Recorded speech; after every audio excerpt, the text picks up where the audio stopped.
Palestine Explained by Palestinians. I think this is a really good opportunity because for us to have Palestinian voices talking about the issues that are obviously surrounded with the situation that's happening in Gaza. I mean, obviously we've all heard people talk about it, but especially here in Estonia, we haven't heard many locals or people from that area or from Palestine speak about the situation that they've been going through. So I won't prolong this too much. With me is Peeter Raudsik, who will be moderating as well, and he will introduce himself.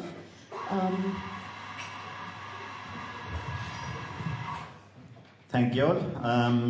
My name is Peeter, and I'm here to ask the questions today. I've been working and studying on or in the Middle East and working with various Middle East related issues for a decade now, starting as a student and then now later as an adult.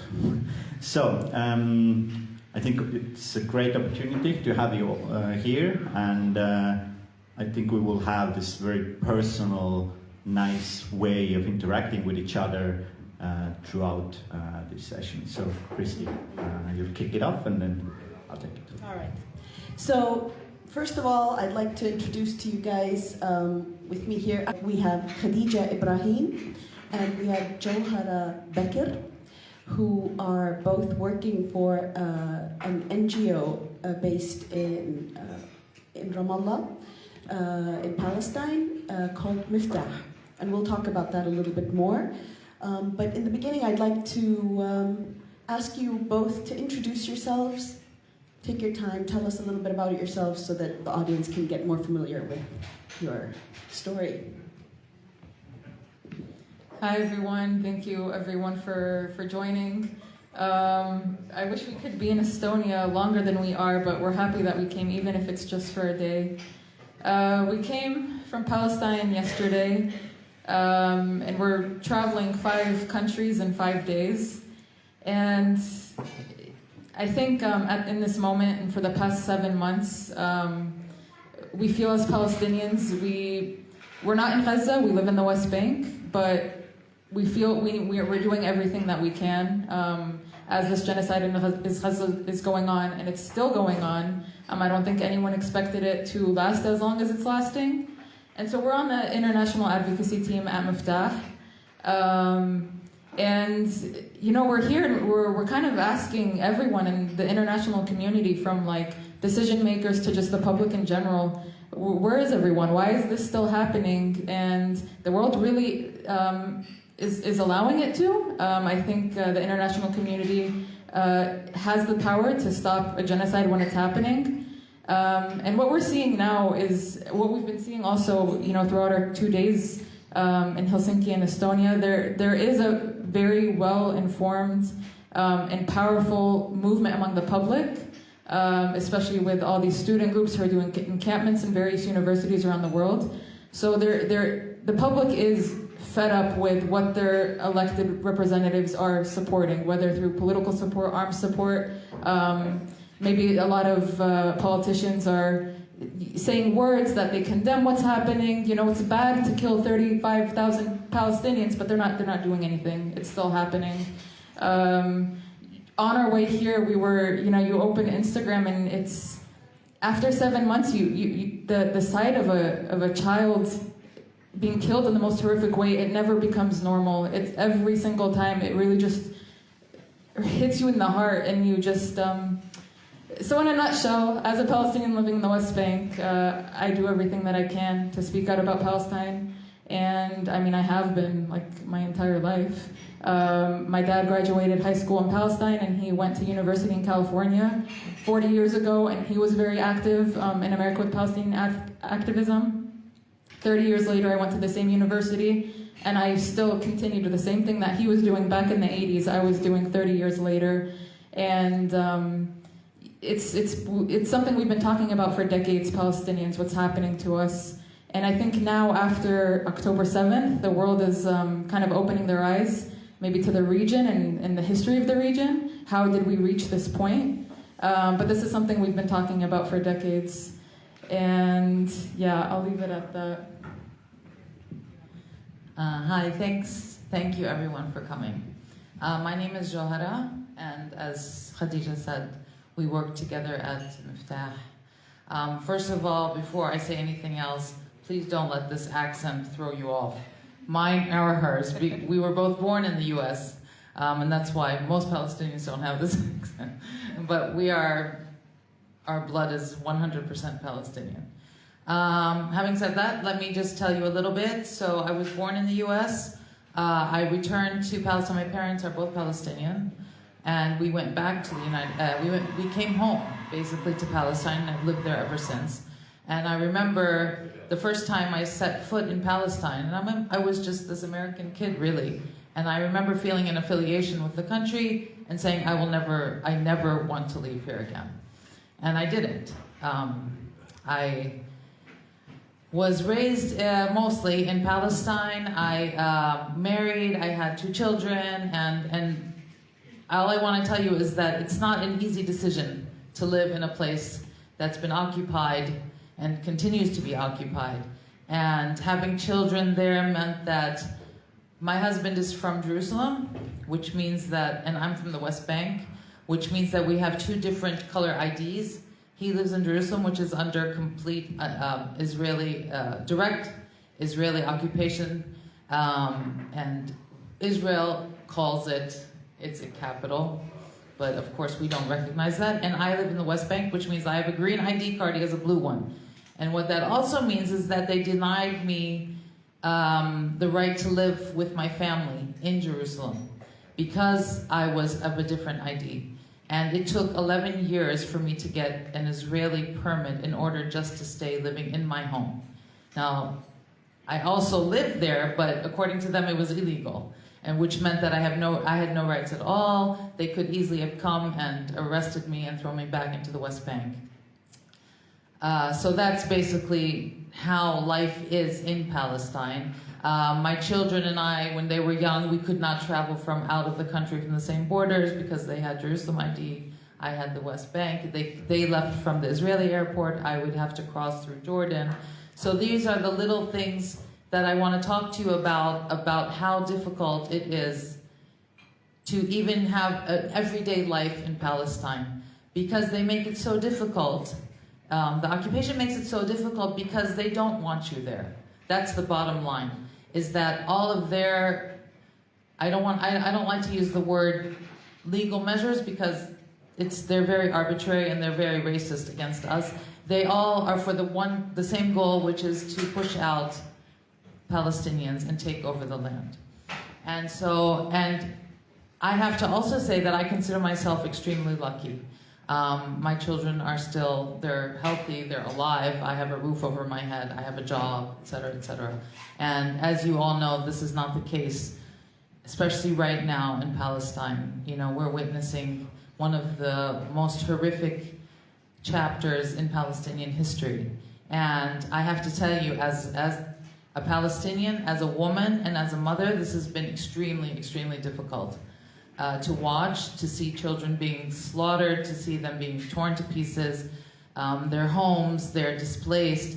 And so, like my colleague said, we, although we are still privileged, and we were able to travel here, which is a privilege that most people would take for granted, we don't take anything for granted in Palestine because they can take away that right at any second.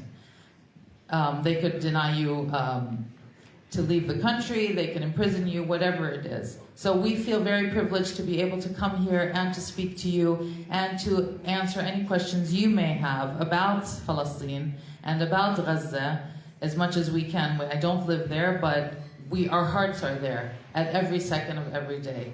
And we will continue to talk as much as we can. We will continue to speak out because we need your support. We need the support of every human being in this world who believes in justice and who believes in rights. And And we want to see a better day, not just for our families. And I mean, we have all been affected. If it's not from, I've been put in prison. My daughter is 21. She was going home in Jerusalem, and they stopped her. This was right after October 7th. She was just walking home, and she's very tall, but that shouldn't have made a difference. And the Israeli police they're at every junction of the old city, and our house is in the old city of Jerusalem. And she was just walking home, and they stopped her, random. And they told her, you know, we need to check your ID. So she gave them her ID. They said, we need to check your bag. There was no reason, and I'm sure. She opened the bag, they took out her computer, then a female Israeli soldier decided she wanted to frisk her and lift up her shirt. My daughter is very fiery. She did that, and she hit her hand away. She's like, you're not allowed to do this. She's studying law, and she all of a sudden decided to like pull the legal card. And she's like, I'm studying law, and that's against the law. You're not allowed to do that. So they arrested her. They handcuffed her, and they took her away for resisting arrest. So these are the little things. Of course, she was released, and everything is fine. But these, I'm just trying to paint a picture for you that the smallest things that people take for granted in a free country are denied to us.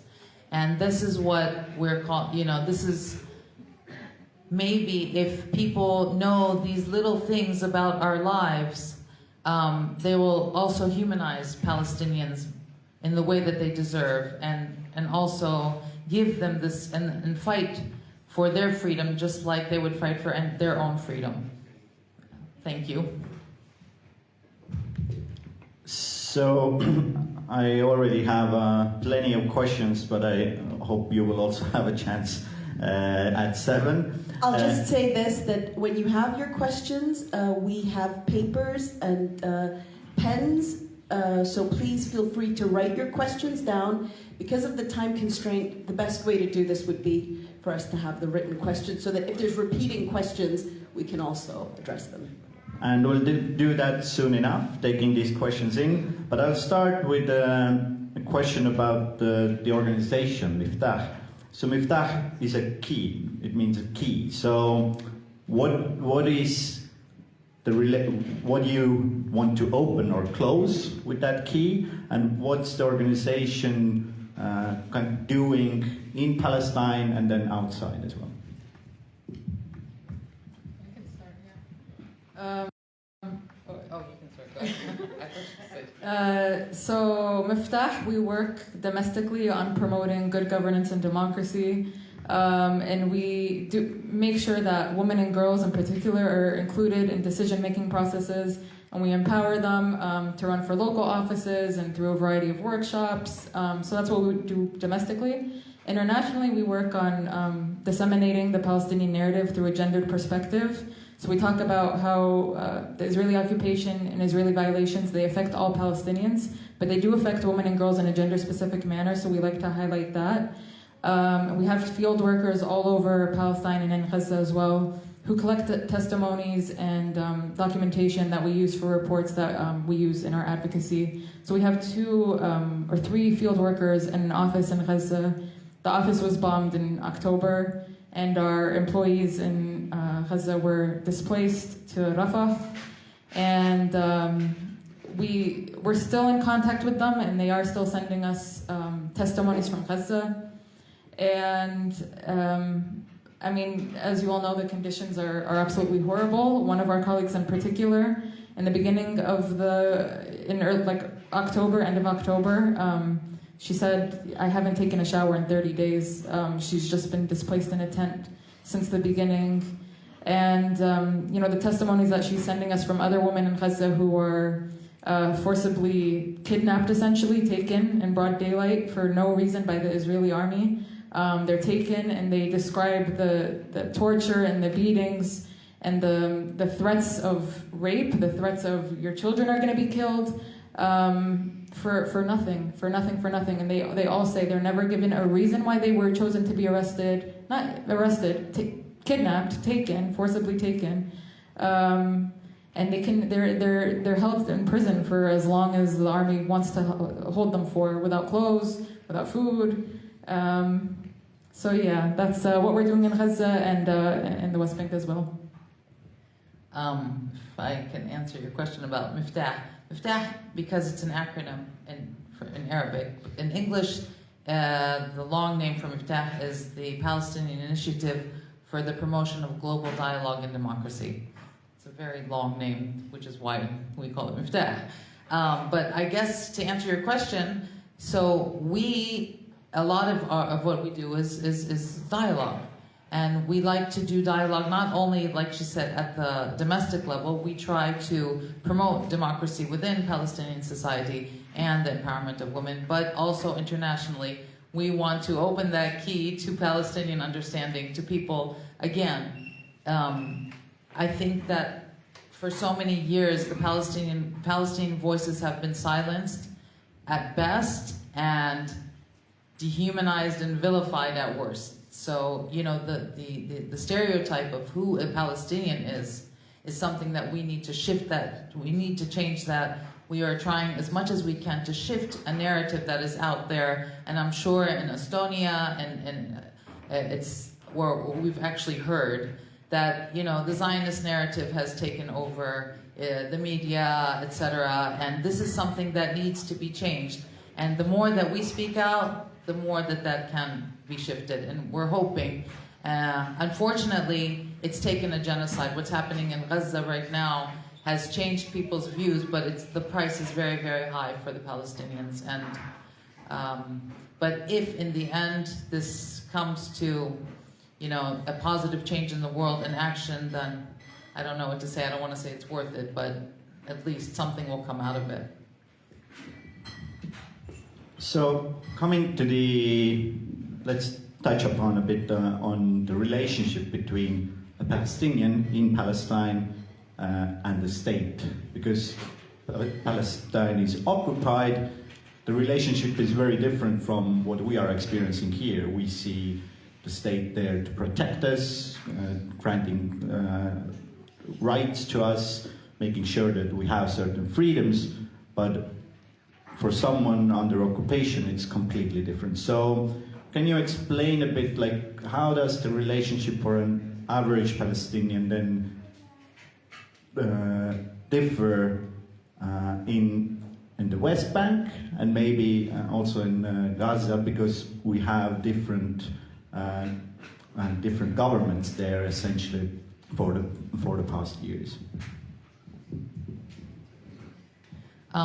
Well, for one, you're talking about the Palestinian state.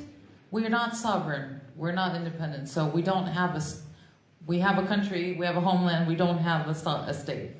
And if you're talking about Israel, that's our occupier. So we have what I like to call quasi-governments. I mean, the Palestinian Authority, and then there's Hamas in Gaza. Is that, I want to understand your question right. Is that more of what you're talking about? Because we can't speak about rights when we're under occupation. The question is that, do the people believe that this quasi-government can actually do something for them or not? Okay. The short answer is no. The long answer is that you'd have to ask other Palestinians, but if you ask me, I will tell you that there cannot be any kind of semblance of normalcy or government while we are still under occupation. So, with the government that we have in the West Bank, and even, I don't live in Gaza, but, you know, Hamas also runs Gaza. It's basically for just the administrative things, okay? That's at best. So, you know, you need to issue a passport, you need to get a birth certificate, but by the way, all of these things are only issued with the approval from the Israelis. Okay, so I can't get my Palestinian passport. I hold a Palestinian passport, but that passport can only be issued after it gets approval from Israel. I can only cross a border after it gets approval from Israel. The birth certificate, the birth registry is all in there. They have it. So no, it cannot. My opinion is that the Palestinians need to first liberate themselves from occupation before they establish some kind of, but that's also internal politics, I don't know. So I don't think that they're going to be able to protect, they cannot protect our rights like any other country that's a sovereign country, that's independent, because ultimately Israel has the upper hand. So let's say, for example, the Israelis come to arrest me. They will arrest me, whether there's a Palestinian policeman or not standing there. Okay, if Israel wants to demolish my home, the Palestinians can't do anything. They cannot protect those rights for me because we are not independent and they are as occupied as we are.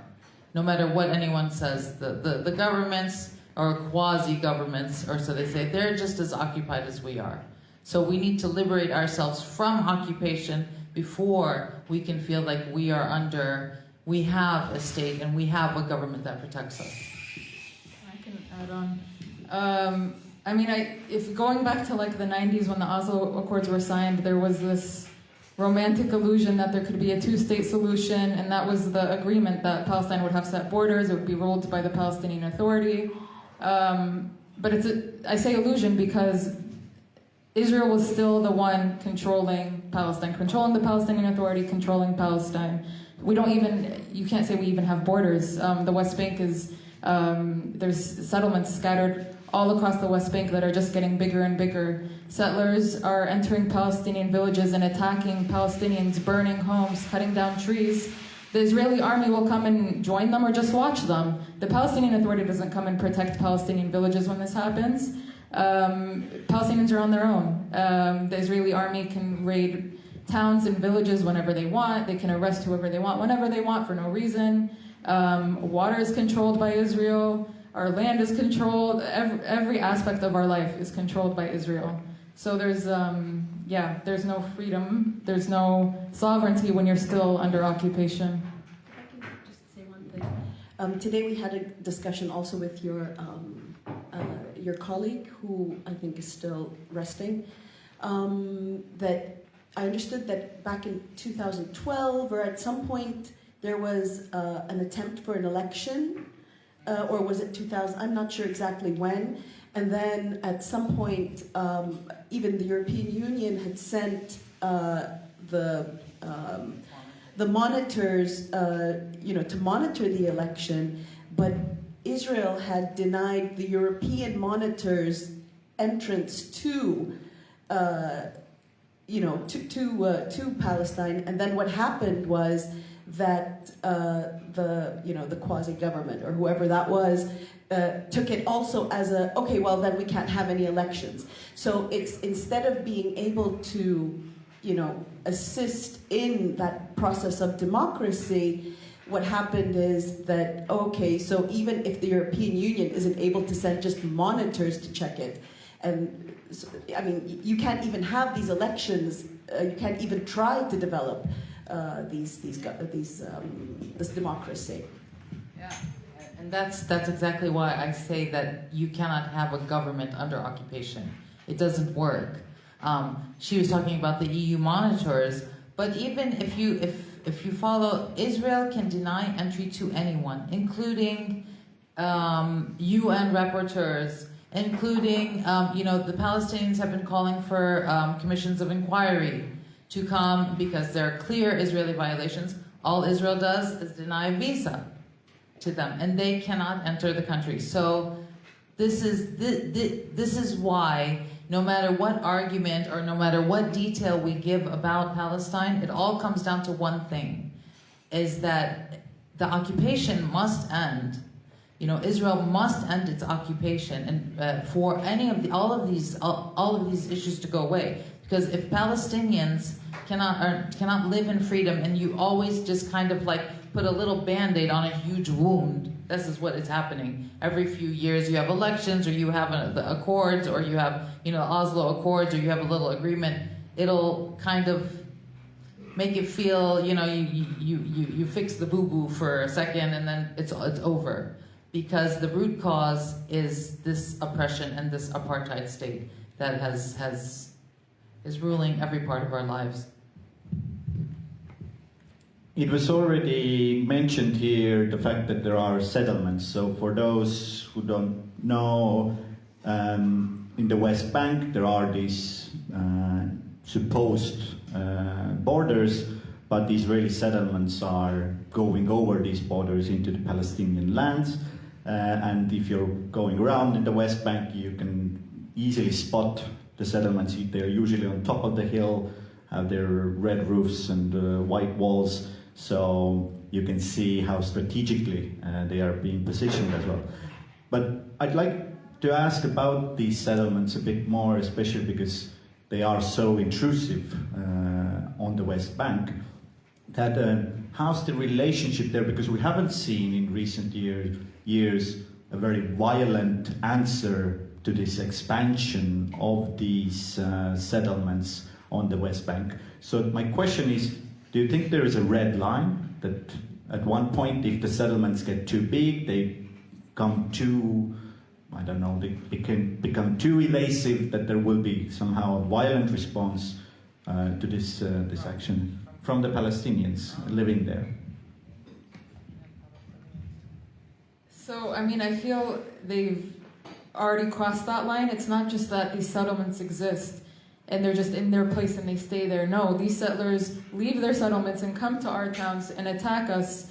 I guess the question was that it hasn't been crossed, like it hasn't even gotten violent yet. So when will it become violent? Like, I mean, or it is. I mean, they're violent when they come. It's impossible for a Palestinian to go to a settlement. They're so heavily protected. Even if someone is walking across a street and maybe there's a settlement next to them, they shouldn't even be walking there. If they're unknowingly walking there, they're risking their lives, quite literally. They could be shot dead. And this happens all the time. So there's no chance of a Palestinian going to attack a settlement, you know, and you're saying in response. But what we're seeing, I mean, I'll say for myself, the village right across from me, I see from my window every single day the past month, settlers have been going and attacking and burning homes and cutting trees. And it's just, and we just hear like gunshot, gunshot, gunshot. And I'm not exaggerating, like every single night. And these people, there's no one there to protect them. They're just, the villagers on their own. And like men from my village will go and drive over, and from surrounding villages will go to try to help them. But it's, you know, ultimately, we're obviously unarmed. We have no one but ourselves. And these settlers come every night with the army protecting them, which is so laughable that they bring an army to protect them as they're attacking us. Yeah. Can I just mention that settlements, what they're speaking about, are illegal. Even under international law, settlements are illegal. Okay, settlers, which means by default, settlers are illegal. They're squatting on Palestinian land. And in order for settlements to be built, that means that Palestinian land is confiscated. And also in response to your question, I think the Palestinians, just by staying on their land and resisting it being confiscated as much as possible, protecting it, is pushing back. But like she said, the response to any kind of a resistance against a settler is so disproportionate that, I mean, it's impossible to work against. And this is where I feel that the international community has failed us yet again. Because even by international law, they're illegal, and the international community has said, okay, well, some in the EU, I'm not sure, don't quote me on this, I'm not sure if it was unanimous or not, but you know, illegal settlement products are labeled so that the European consumer would know that they come from an illegal settlement, they don't buy it. We just spoke about this today, and it was confirmed, I think, that in the Ministry of Foreign Affairs that there was this kind of an agreement that they should be labeled, but the implementation hasn't taken place. So that's like, yeah, the rule is there, but the implementation hasn't been. And that's not even enough, in my opinion, even to label them. They should be banned. They should not enter the European Union. They shouldn't enter because they are illegal. So that's another, you know, the red line has been crossed not only by the settlers and by Israel, but by the world has also not responded. not just, I mean, And it's also important to know that these settlers that carry out these attacks and kill Palestinians are almost never tried in Israeli courts, and if they are tried, they're always found innocent. Even if there's witnesses that confirm this settler killed this Palestinian, they will walk away free. Because very often they are considered somehow outside of then Israeli territory committing these crimes, so they find these legal ways of giving them absence, basically. But is that real? Well, I mean, they're still under the Israeli civil law. yes, essentially they are, but I mean they're never again kind of tried or nothing's been done really. But the other place where we see this very intrusive way, and I want to ask you because you mentioned the old city of Al-Quds, Jerusalem, that there also people have been forced out from their homes for a while now, and it's been somehow under the international kind of media radar because it seems so small, but there I can imagine it's like it's a daily kind of a turf war situation. So maybe you can open up a bit that background and how does it feel there, and is that becoming worse these months or a bit more? Jerusalem is, I'm not sure how familiar everyone is, but Jerusalem has been divided into East Jerusalem and West Jerusalem. West Jerusalem was taken over in 1948 by Israel, and East Jerusalem was under Jordanian law, but then the Israelis annexed it, unilaterally. Even the international community does not recognize Israel's annexation of East Jerusalem. But Israel considers it its capital, unified capital. I don't know how they do that because East Jerusalem is completely divided because that's where the Palestinians live. But like he was saying, settlers have embedded themselves within Palestinian communities in East Jerusalem. And where I live, which is very deep in the Muslim quarter, right next to our house is Israeli settlement. Settlers have taken over and turned it into a temple or something like that. And they're Israeli flags, they make it very visible. And I remember once, I think I actually wrote an article about this. My daughter was 6 or 7, and I remember we're walking home and she saw the Israeli flag. And she's like, why is there an Israeli flag here? I said, well, it's because the settlers took over this house. She goes, but they have their own areas. Why would they come to ours as well? And I was like, well, welcome to the Palestinian, welcome to the Palestinian conflict. So they have all of their areas. But as you know, also in West Jerusalem, the homes that people were displaced from in 1948, they were Palestinian homes. And imagine still being alive, and maybe even living in East Jerusalem, passing through West Jerusalem and seeing your house taken over and Israelis living in it. So Jerusalem is extremely militarized. There are Israeli settlers, there are Israeli policemen, Israeli soldiers at almost every corner, and they can stop you at random. I have been denied entry into my own home because I didn't have the permit, and I could not get home. And my kids were allowed to go home, and I had to turn back. And they said, no, you don't have a permit to. So this is the kind of thing that Jerusalem is kind of like a status of itself at this point. And I'd just like to add, Israeli law makes it extremely difficult for Palestinians who are living in Jerusalem to continue living in Jerusalem. With the taxes, for merchants, the tax they have to pay is very high. They'll purposely, especially in the old city, find ways to block off tourists from going to Palestinian shops and instead direct them to the Israeli shops. And they just, all these legal quote-unquote tactics to drive Palestinians out through their laws. But let's move now to the situation because there is a war going on in Gaza. When Genocide. it is There's a on Gaza. But I mean, coming to that, and now when Israel has actually effectively occupied half of the strip, is there any feeling from those people who've been forced now all together to Rafah that they will have a chance to return under some circumstances? Or the other question is, do they think, or are there people who believe that they can do it and they would be ready to do it if Israel will maintain its control over the northern part, which is very likely that they will? Would they return while the Israelis are there? Is that what your question? First of all, if there's anything left to return to, okay, they have completely decimated the Gaza Strip. I mean, I'm trying to remember the statistic now. I think up to 40% of homes have been destroyed in Gaza.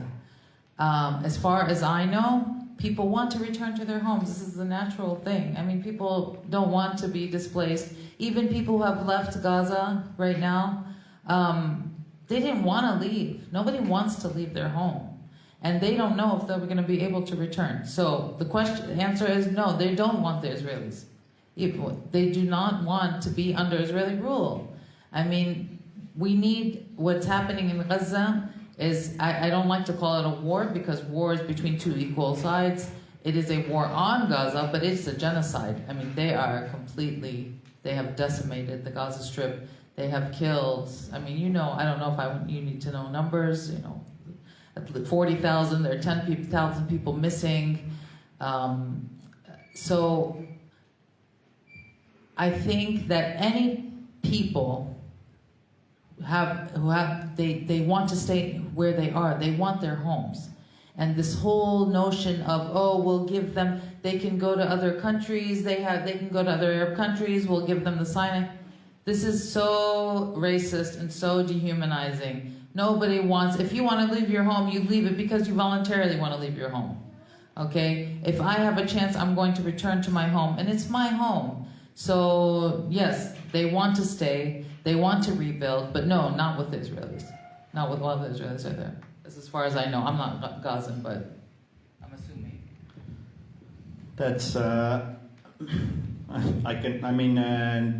That's, that's understandable because of what has been happening.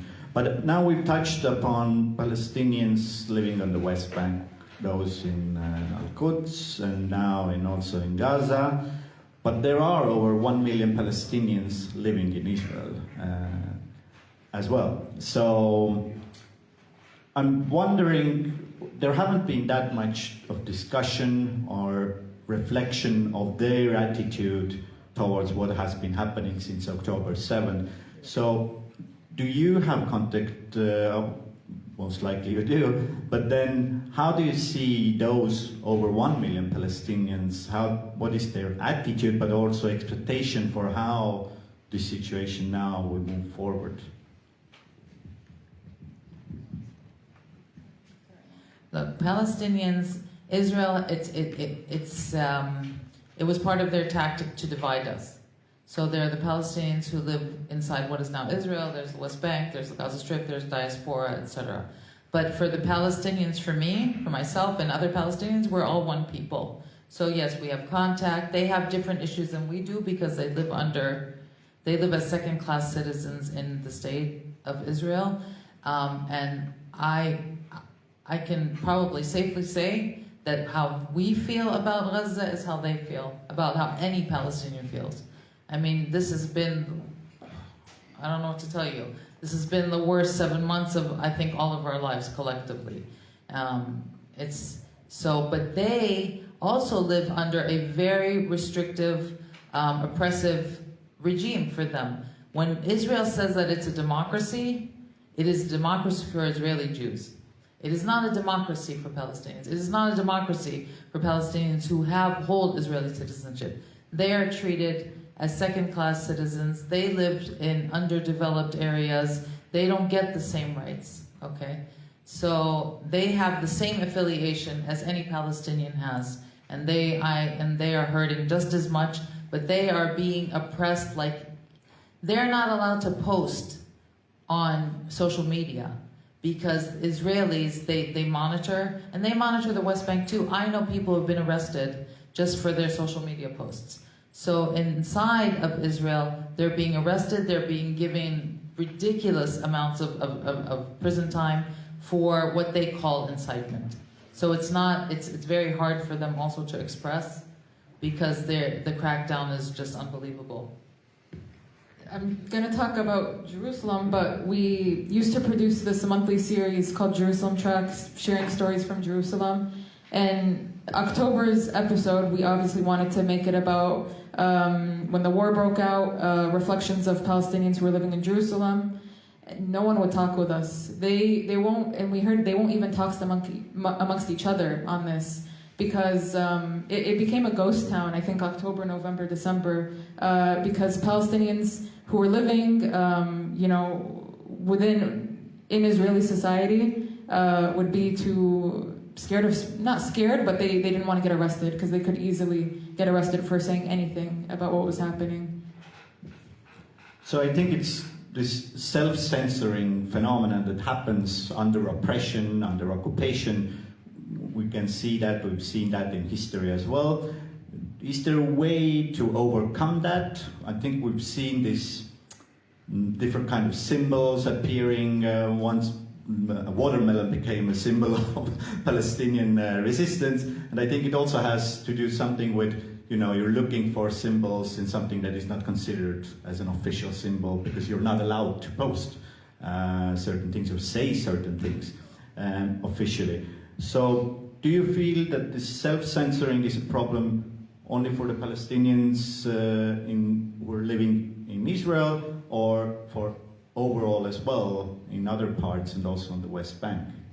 I think, number one, the biggest issue where self-censorship is, not self-censorship, repression and censorship is happening. Yes, in Palestine, of course, we're under occupation, but among all your countries as well. Right now, it's criminalized to say from the river to the sea. In United States, a supposed democracy, in countries all over Europe, they're trying to ban the kufiya, the Palestinian scarf. Speaking about Palestine is a criminal offense now, and people are losing their jobs, people are being kicked out of school. I think all the supposed democracies where free speech is supposed to exist, I think that's more concerning. We know we live under occupation, but are you guys also living under one when you're not able to say what you want to say? I think that's more concerning. And they try to silence us. This is the thing. This is obviously a tactic. And some people will be intimidated, and some people like us will not. I mean, not going to stay silent. There are plenty of people who will not stay silent, even if you are put at risk, because that's it. This is part of the battle. So I'll ask now, have there been questions already coming in? Quite a few. That maybe we'll take something from the audience.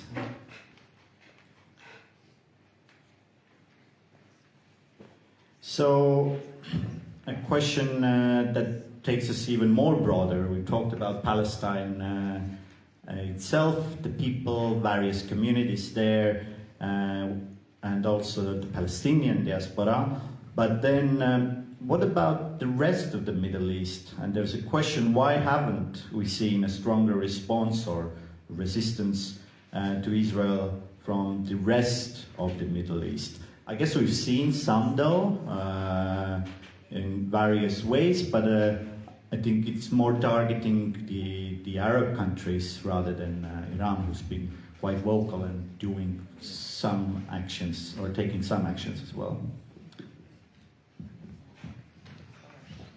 Okay. Well, if we're going to talk about the Arab regimes, that's a whole other...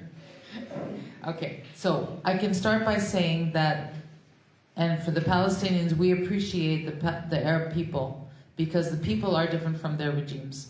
Okay, so we know that there is immense solidarity with the Palestinians among the Arab people. They are our brethren, and we saw them in the streets, in Jordan, in Egypt, in Tunisia, in Algeria. We saw that. But we also know that one, Arab regimes are very repressive. Two, we have Arab regimes that have signed peace deals with Israel. So we have our own beef with the regimes. We don't expect too much from them. I mean, Egypt has a border, the only border with Gaza, and I mean, what am I going to say? They could do so much more, and they're not. You know, but this is, again, we have no issues with the Arab people. But on the contrary, we know that they feel our pain as well, and they try. And we've seen the demonstrations in the streets. We've seen that. But they're also up against their own occupation.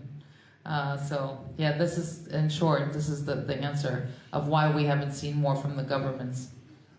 And also, I mean, I don't want to go too much in history, but it's all manufactured as well. Like, Sykes-Picot Agreement split up all the Arab countries, and it was a method of divide and conquer, and it's worked that the British did. Okay, and I mean, it was a tactic that worked, unfortunately. Split up all the Arab countries. They're much weaker separately. Put in leaders that serve our interests, and that's I think answers what we see today in response. And yeah. But I'll jump for a second to the diaspora as well, because you're partly from the former diaspora and then kind of returning home. What are these elements that really make this diaspora so strong, the Palestinian diaspora outside? And I've seen that myself. I was going door to door in Texas about 12 years ago, and in San Antonio, in a suburb, I meet Palestinian families, not wearing cowboy hats, but wearing the kufiya and talking about Palestine as they are, you know, they live it through every day. So I think it was very, very eye-opening to me as well, that there is such a strong sense of your own identity. So what is it that keeps it together also still so far away from your homeland? I think that feeling that you had from them, it's not even just Palestinians who will be that passionate about Palestine. I think it's anyone who visits Palestine. It will forever change you. It's such a beautiful land, such a beautiful history and culture, and just seeing what's happening to it, what's been happening to it for decades, is extremely, extremely depressing. And even if you're not Palestinian, you just know about Palestine, maybe you didn't even visit yourself, but you know so much about it, you have Palestinian friends, you just feel this sense of connection that I think keeps you very passionate about what's happening, and you kind of use whatever measures you can to speak out and share. And I'd just like to say that what you were saying, I think when you are denied your very existence, you hold on to it even stronger. So Palestinians, because they have not been allowed to be independent, because they don't have their freedom, because they were kicked out of their land. I mean, Palestinians in the diaspora, they still have the keys to their original homes in 1948 because they long for their homeland. And so they won't forget. We will never forget. This is what Israel has tried to bank on, that, oh, the generations will die and the young will forget. No one's going to forget because they have denied who we are, and we will not let go. You know, this is our identity. So that's also why it's so strong. That sentiment is so strong among us. So just a side note for travel enthusiasts, so when you're on the border in Tel Aviv, you should not tell them that you're going to the West Bank. Otherwise, you might get into trouble too early. Another question from the audience. Describe what are your dreams? What would be the best solution and outcome for the Palestinians, taking into account that it involves and there will be and needs to be a way to coexist with the Israelis? Okay, so coexisting with any human being is a possibility. Okay, coexisting with the Zionist entity is not. We cannot coexist with Zionism. And for me, this is why I say that a one state where everyone has political and equal political and civil rights is fine, But the system of apartheid and the racist Zionist ideology that says that this land is exclusively for the Jews cannot sustain. And that we cannot coexist with. So ultimately what I believe in is that this land should be shared by anyone who respects it, who loves it, and who does not claim it as exclusively their own, anyone that their existence on it means the oppression of another. I have a quick question before I ask these. So when we see educated young, Palestinian women who go to school, who go to universities, and obviously, the situation in Gaza, which now is at a very horrific situation where all the schools have been, destroyed, universities have been destroyed by the Israelis, not by Hamas. So the question that I'm, asking is, what is the attitude of the Palestinian people towards educating their women and their obviously the boys as well? I think I want to comment, not answer your question, but comment on the first thing you said. Centuries of it's Islamophobic rhetoric that paints Muslim and brown men in general as being barbaric, savage, misogynistic.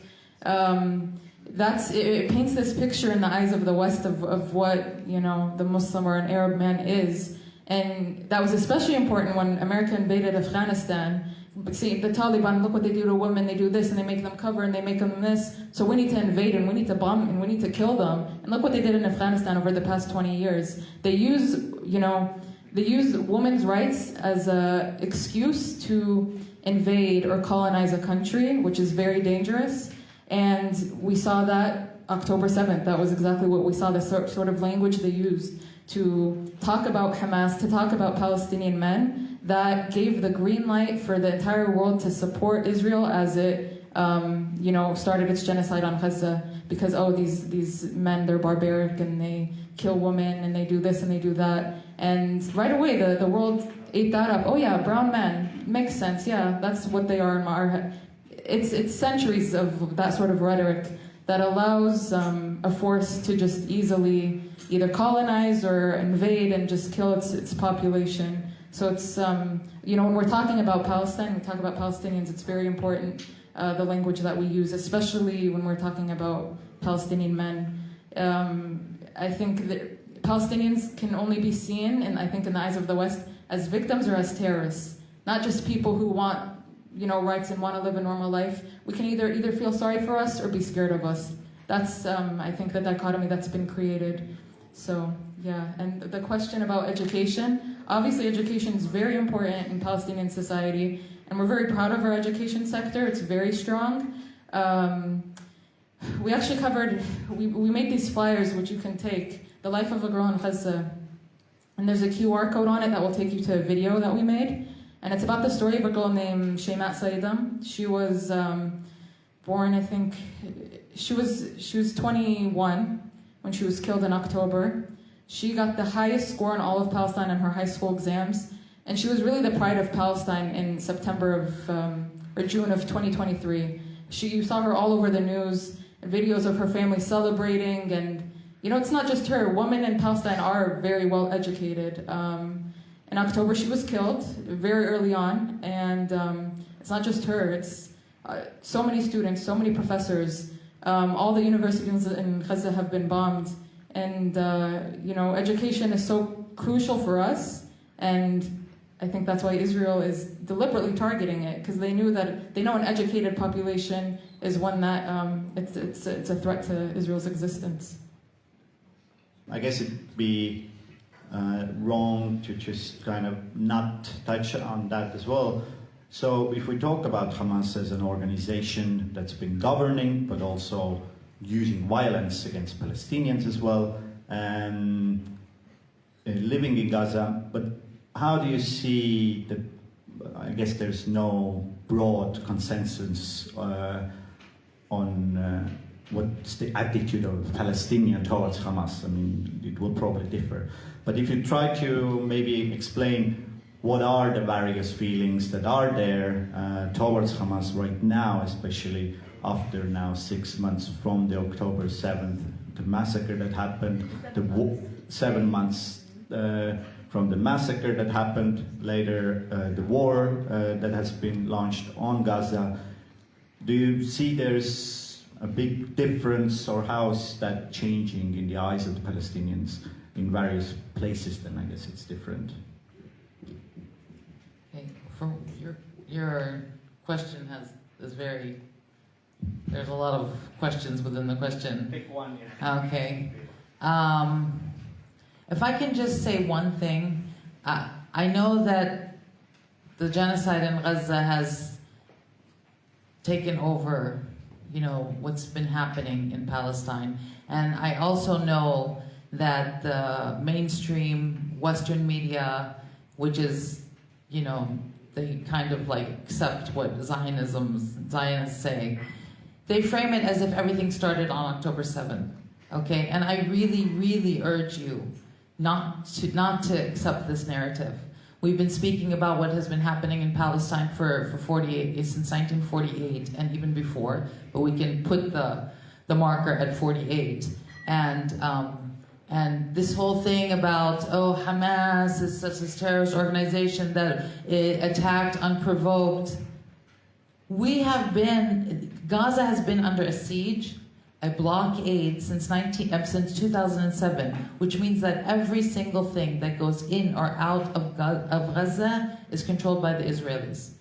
They are not allowed to leave freely. They are not allowed to enter freely. They don't get medical attention if they need to leave. Gaza is often denied. So, etc., etc., etc. So this is not where you need to start talking about Palestine. October 7th. October 7th was just one event in a long chain of events and a long chain of oppression. That's for one. Number two, Hamas. Hamas was established in 1987. Okay. The occupation of the West Bank and Gaza started in 1967. The creation of Israel is in 1948. So anyone who keeps saying Hamas or Hamas or Hamas, the argument doesn't hold water, because the oppression and the occupation started way before. And if it wasn't before Hamas, it was another Palestinian faction. Anyone who resists the occupation and oppression gets vilified and gets called a terrorist. Okay? In terms of what Hamas is part of the Palestinian people, whether you agree with tactics, you don't agree. Hamas comes from us. It could be anyone. Hamas has, you mentioned something about they're violent against the Palestinians themselves. I don't know what you're talking about in terms of, the PA is also repressive. It doesn't make it right. But Hamas has also ruled the Gaza Strip. I don't live in Gaza, so I can't give my testimony. But we go back to the idea that if the people can vote in their own leadership, then we won't have this problem. But Hamas what was founded and was a resistance movement against an occupation. Now, I'm not going to get into whether we agree with the tactics or not, but resistance, we also have a right to resist our occupier. I'm just going to leave it at that. But I don't want... Part of what we do is to shift the narrative where it's just a very strict dichotomy between Hamas and Israel. Hamas, it's not that. And it's not pre-October 7th, post-October 7th. This is about Palestine. This genocide is against the Palestinians. Okay? It's not against Hamas. If this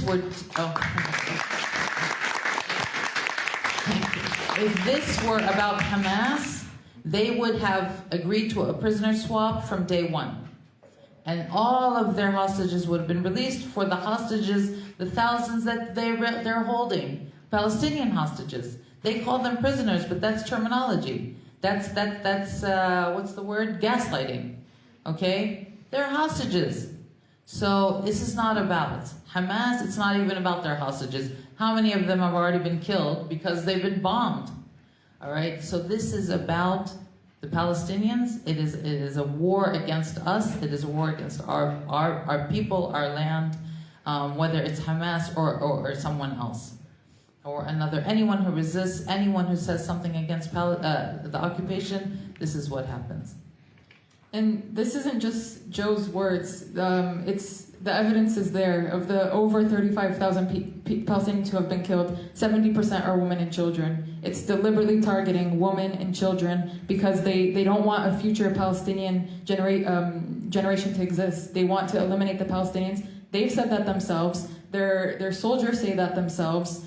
Hundreds and hundreds of children are showing up dead to hospitals with a bullet in the head. How is that a war against Hamas?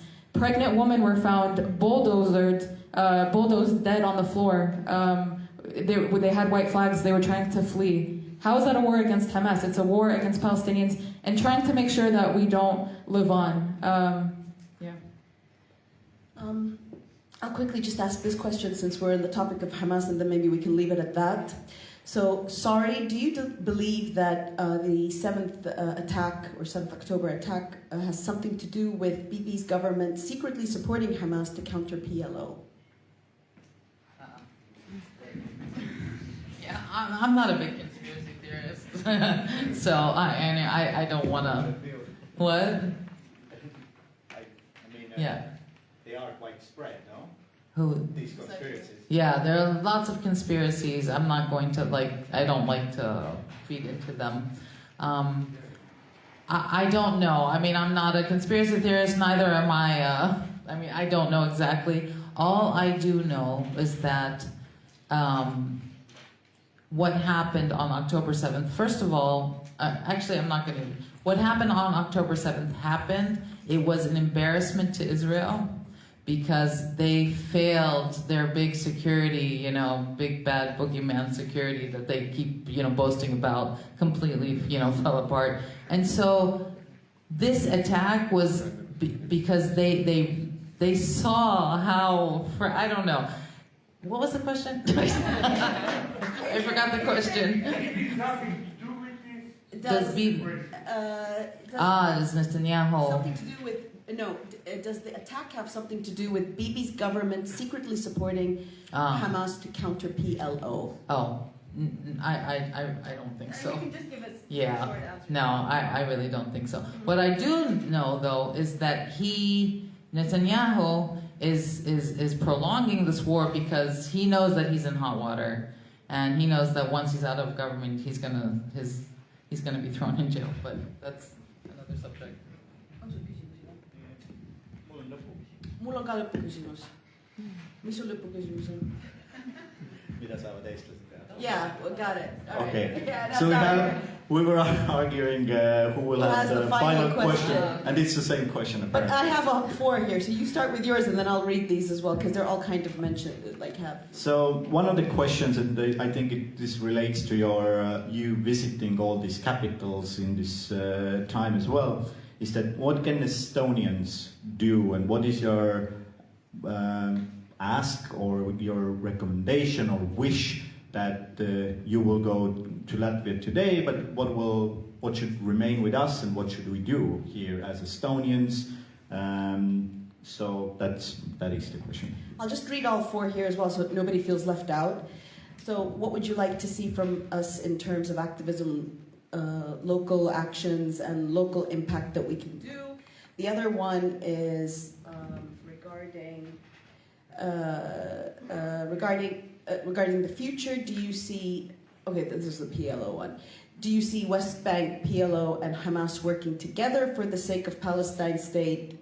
If there would be elections, would PLO and Hamas be elected back? Who would be the new political force? Okay, this is more of the.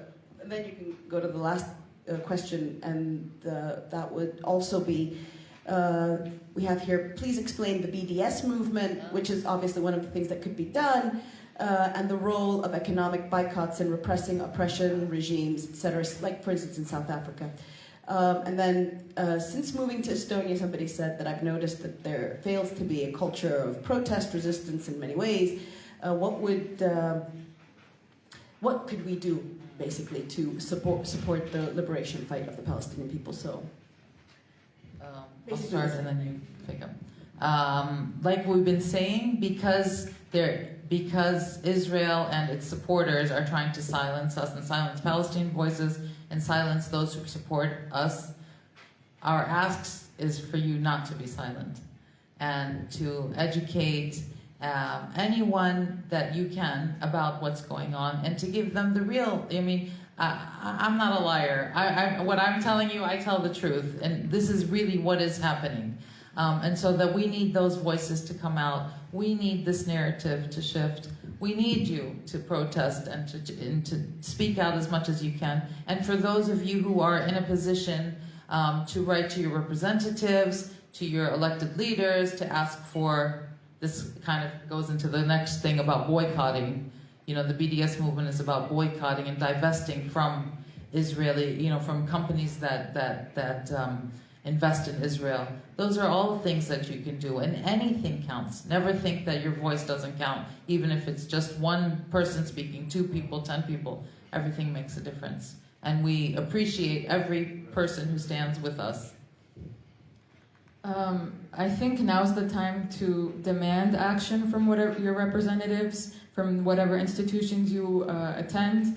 If there's any sort of trade relation or academic relation or economic relation with Israel, you should demand that that's cut off. I think Israel needs to be isolated politically, economically, socially, on all fronts. So whatever avenue you have to make that happen, you should be taking it. We were at the University of Helsinki yesterday, and they just started an encampment there, and they're demanding that university officials cut ties with the universities in Israel. And students in America are demanding that their universities divest economically from Israel. So whatever you can do to demand that there is no ties to Israel is extremely important. And it's not just for Palestinians, it's for you as well. You have to ask yourself, what do I stand for morally? If you're against militarization and colonialism and racism, then this should be a cause that you align yourself with. And if you can just sit back and watch as a genocide is being live streamed, I think that's really concerning. And these things have happened in history before. This isn't the first time, but I think social media has allowed it that people are very aware. There's no, you can't say that you're oblivious to what's happening because it's really in your face. And I think so, therefore you should act, and you should demand change from your representatives. So, from the Estonians, I think this is the right moment to have this call to raise the issue and to ask for action, because we are in the middle of election here. The whole Europe is, as there are European Union Parliament elections taking place in June. So I urge also everyone to ask these politicians who are asking your vote of their opinion, of their stance when it comes to the Palestinian question. So I think we wrap up with this. I thank you for being here, and I thank Kristi for asking me to join you. So now you'll have a chance to discuss also and meet the people one-on-one here. Thank you. Thank you very much. Thank you.